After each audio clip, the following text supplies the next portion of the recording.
Mga basto, available na nga po dito. Dalawang unit ang meron dito. Meron silang kulay white at itong kulay black na to. So, dalawang available lang na kulay ang nilabas ni FKM dito sa Core 188. So, syempre available yan. Meron na rin tayong camera sa harap. At meron na rin tayong, meron lang tayong camera sa harap. So, mga best no, ngayon 2026 available nga po dito. Meron silang dalawang unit dito or tatlo yata, nandun yata sa taas yung isa. Meron silang kulay gray dito na glossy finish. Kung naghahanap ka ng affordable na ADB, isa to sa mga marerecommend ko sa iyo kasi nga naka dual channel ABS na ang isang to. And then Moporma, nandito na halos yata lahat ng mga gusto mong affordable na ADB na specs na gusto mong hanapin sa isang motor. So, available dito sa Falcon 180i.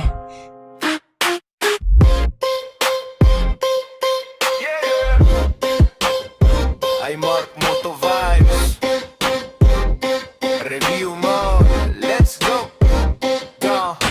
Pagdating sa motor, ako'y nakafocus. Detalye bawat pyesa, walang sablay, walang bogus. From makina hanggang forma, lahat sinusuri, hindi basta hype. Dapat legit, di puro theory. Horsepower, torque, anong kaya sa kalsada? Tipid ba sa gas o lakas lang ang dala? Comfort sa upuan, handling sa kurbada. Real talk, review, hindi puro pabida. Hindi lang forma, dapat may silbi. Sa bawat ride, dama mo ang ngiti. Kung sulit ba presyo, yan ang tanong. Kaya makinig kahit tugon. Review ng motor, walang preno, tuloy-tuloy. Hatid ko'y totoo, hindi ka maluloko boy. Sa bawat trailer, bawat andar ng gulong, alamin mo muna bago ka sumumulong. Review ng motor, real talk sa eksena, para sa rider na gustong sigurado sa biyahe niya. From city ride hanggang long ride mode, ito ang guide mo sa daan ng kalsada road. Cold start, pakinggan mo ang tunog, kung maayos ba o parang may kulang sa ugong. Suspension check, lubak kay kalaban. Kung smooth ang takbo, panalo sa laban. Brakes kung kapit, dapat sigurado. Safety first lagi, di pwedeng palpakto. Ilaw sa gabi, malinaw ang daan. Headlight na solid, panalo sa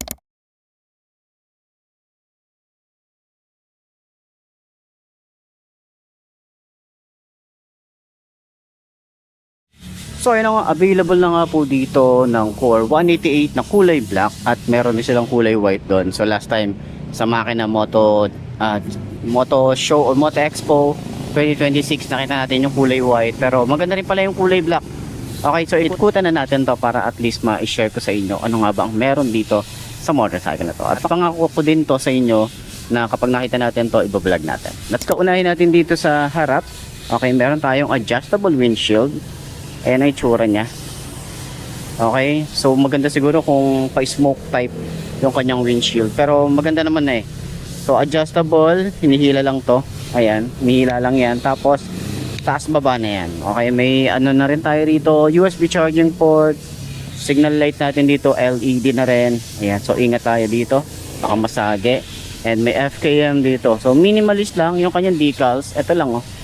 Tapos meron lang ditong Core 188, tapos may decals dyan. So sa kanyang headlight is naka projected lamp na rin tayo rito, 4 yan. So meron na rin tayong built-in na camera. So importante yan lalo na kapag bumabiyahe, yung mga in case na kailangan na i-monitor or kailangan witness pag may na-aksidente or na-aksidente ka, yan, meron tayong basehan pa din. So parang carbon fiber finish pa rin dito sa side na to, naka telescopic fork, may rubber boots, meron tayong reflector side by side, maganda yung kanyang fender matte finish. Meron tayong ABS dito sa harap, naka single disc brake, dual pot caliper, ang ganda nung mugs, no, naka spoke type. Tapos tubeless na rin to, CST na rin yung kanyang tires. Ang size dito ay 110/80 by 14. Ayan, maangas na yung datingan nito. Kita nyo naman yung itsura nito, boy. Oh, diba? Meron tayong adjustable windshield. Okay, madali lang yung function niya. Hilain nyo lang to, tapos taas baba lang yan. Nandito naman yung ating signal light na LED rin yan. Meron tayong visor na black yung kulay niya, and then may Euro motor din dito. So tatanggalin nyo na lang yan, okay, kung kailangan. Daytime running light, ito yung ating headlight, and then maangas talaga. Meron tayong parang tuka dito, and then parang carbon fiber finish, and then combination ng glossy and matte finish itong Falcon 180i. So ito meron sa harap natin na kulay gray, at kagandahan, naka dual channel ABS na rin tayo rito, okay. So yung fender maganda rin, may ABS tayo rito, ayan, anti-lock braking system. Naka telescopic fork, meron tayong single disc brake, naka dual pad caliper, kulay gold yung ating mugs, at yung size dito ay 110 80 by 14. Ayan, tubeless na rin ang isang to. Cordial yung kanyang brand. Ayan. So extension ng ating paa, okay, meron din tayo dyan. So may padding pa yan, so kinakabit lang nila kapag kailangan ng i-pull out. Ayan, may mga design tayo rito na maganda yung itsura talaga. Ating Falcon 180i na emblem, maganda rin, and hindi siya ganun ka premium pero ang ganda ng itsura niya. Ayan, so minimalist lang, wala halos decals na makikita. Foot pegs para sa angkas, ito yung itsura natin, so sobrang solid na ito. Meron din tayo ritong side stand, kill switch, and then napansin nga natin dito, naka EEP plus na rin ang isang to, same nung sa Samurai, yung or enhanced efficient power. Ayan, so sa side meron tayo ritong extension ng paa, may padding na rin yan, may FKM dito, ang ganda no, robotics yung datingan dito. Tapos meron din tayo ritong side stand kill switch. Ayan, so hinahanap ko kanina kung nasan yung angkasan, ito nga pala yung angkasan niya, ang galing no, yan ang itsura niya. So meron siyang rubber sa ibabaw, tapos sumasabay lang yung design niya rito, medyo talagang futuristic yung talagang datingan niya rito, may pagka robotics, lalo na yung part na to, ma-appreciate mo yung mga ganito. So sa kanyang gas tank, ayan, hindi natin mo open pero ayan yung gas tank niya, malaki din yung gas tank na ito. At yung kanyang panel gauge is naka digital na rin tayo rito. Ayan, parang mga 7 inches or 5, hindi ako sure kung gaano siya kalaki, pero malaki yung kanyang panel gauge. So naka naked handlebar, ganda yung paint job, ganda yung kanyang mga switches, premium yung datingan. Lever natin dito adjustable, okay, smooth naman yung front brake, rear brake. Ayan, so meron din tayong brake lock dito, tapos high and low. Ayan, ay hindi, passing light pala to. Ayan, passing light, tapos high and low na rin to. Ayan, ito na rin yan. Then may back and set, ayan, tapos up and down, signal light, busina, yung grip niya makapit talaga eh. May hazard switch, on and off ng kanyang idling stop, park light, headlight, electric starter, yung throttle niya mababaw. Ayan, so may FKM dito, meron tayong emergency key. Ayan, so keyless na rin naman to, fuel seat dito rin binubuksan, and naka ano na rin tayo dito, smart keyless. Ayan, so dito rin, ito yung ating remote, okay, so magnetic siya. Ayan o, wala ka ng ano dyan, hilain mo lang. Ayan o, so okay yan kaysa dun sa mga plastic na madaling masira. So ayan, meron dito sa kabila. So hindi naman siya ganun kalawak, pero at least meron kang mapaglalagyan dito rin sa side. Ayan o, hindi naman siya ganun kalawak, pero meron kang mapaglalagyan kahit pa paano, diba?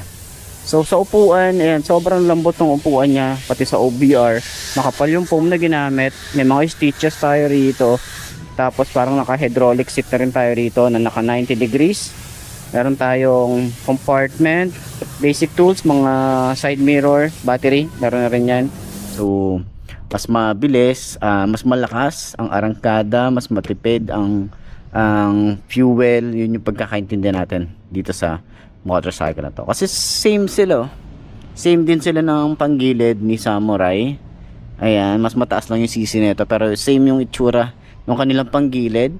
Meron din tayo ritong cover, so ito yung mga ano natin dito, yung mga throttle body, yung ating mga wire dito, so malinis yung pagkakagawa dito, hindi siya yung sabog-sabog na wire na nakikita natin.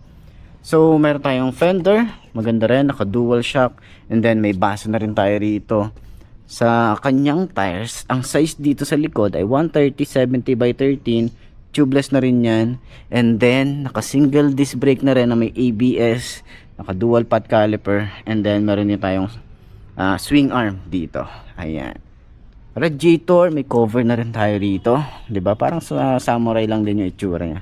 And yung ating tambucho, yan, pataas naman yung ano niya, yung design niya para at least sa mga baha, pwede nyo ilusong pa rin. Ayan, wag lang mapapasukan talaga. Okay, so maganda, stylish yung ating tambucho, and yung ating taillight, maganda rin, maangas, and then medyo talagang kakaiba. 'Di ba? Unique yung style niya. Ayan, signal light, LED rin, may plate light and reflector, lagayan ng plate. Ayan. Isa sa mga nagustuhan ko rin dito, yung ating upuan na naka-camelback na rin tayo rito. Ganda, oh. May mga stitches na rin tayo rito. Meron tayong Euromotor na naka-engrave. Stitches niya, ang ganda, oh. Pati rito, oh. Carbon fiber finish yung datingan dito. Gas tank natin dito, malaki. Okay. Tapos ito naman, may side pocket tayo rito na USB charging port. Ayan. Type A yata to. Ayan. So, ito yung ating side pocket. Hindi siya ganun ka lawak, no? Pero kahit pa paano may mapaglalagyan tayo rito. Mga barya, basahan siguro. Pero kagandahan dito, bumabalik siya. Ayan. In case na makalimutan mo, bumabalik siya ng kusa. 'Di ba? Yun yung kagandahan niya. Hindi katulad ng iba na napapansin natin na kapag naka-open talagang bumababa siya. Ayan, maganda yung ginawa dito ni Euromotor, ah.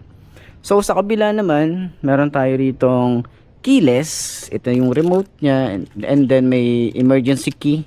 Ito yung part ng emergency key niya. Ayan, dito naman yung sinusuksok. Ayan, tawag kasi natin dati dito secret key, pero hindi pala siya secret kasi nga ano siya, nakalabas naman talaga. So emergency key ang tawag sa kanya. So grab bar natin at yung bracket para sa top box. Ayan, available na po yan. So kung papalagay kayo, no, kung bibili kayo nito, available na yan kay FKM. May libre silang top box, okay, from Sec Moto Supply. So ayan, may side stand kill switch. Ang kanyang suspension dito sa likod is naka dual shock, nakabaso na rin naman yan, adjustable din yan na dito yung preload nya. So may tire hugger na rin tayo, yung ating panggilid, bulky, and talagang stylish din yung datingan niya.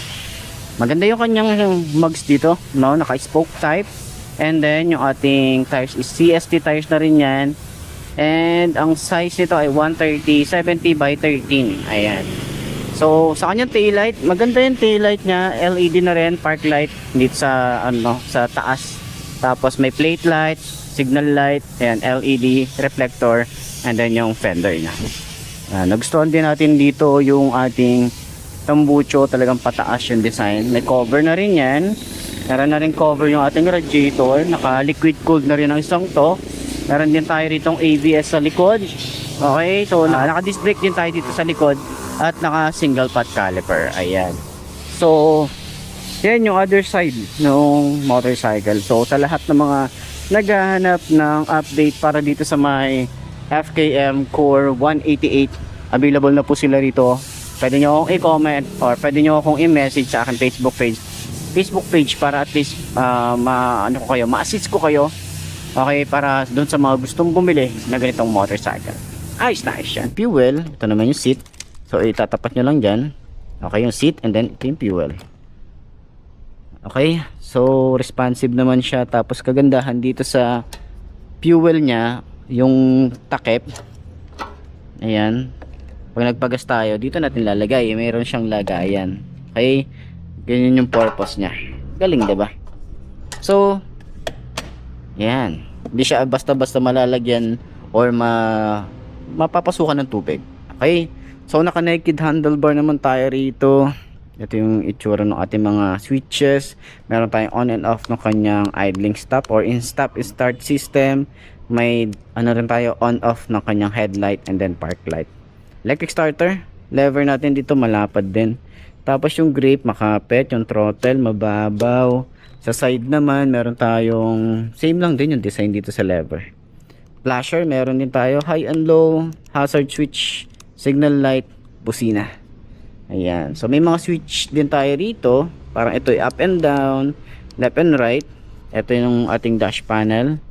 Yan, meron tayong ABS, Makita natin yung signal light, yung battery pag naka high beam, temperature, yung kanyang idling stop kung naka on and off, and then engine check, temperature.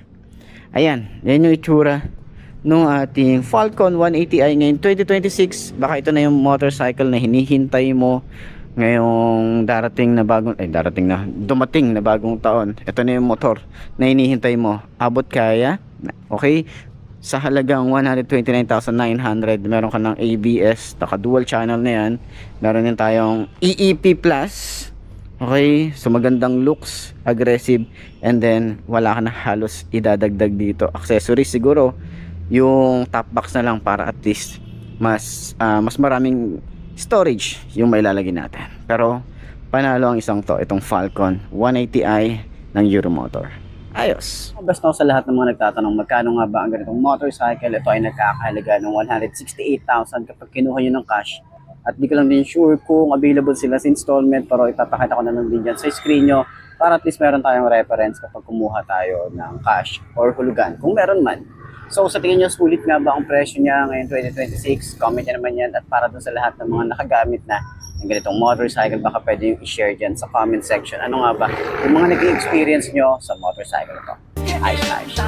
So yun ang mga best, no, sa lahat ng mga nagtatanong magkano nga ba ang ganitong motorcycle, ito ay nagkakahalaga ng 129,900 kapag kinuha nyo ng cash. Siyempre, available din po sila sa installment. Ilalagay ko sa screen nyo para at least meron tayong reference kapag kumuha tayo ng hulugan. So, sa tingin nyo, sulit nga ba ang presyo niya ngayon 2026? Bagong taon, bagong motor?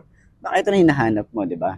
So, sa lahat ng mga nakagamit na ganitong motorcycle, baka pwede nyo i-share dyan sa comment section. Ano nga ba yung mga naging experience nyo sa motorcycle na to? Ayos na ayos Kaya yan. bago ka bumili, huwag kang padalos-dalos. Makinig sa review para hindi ka kapos. Inmark Moto Style, solid at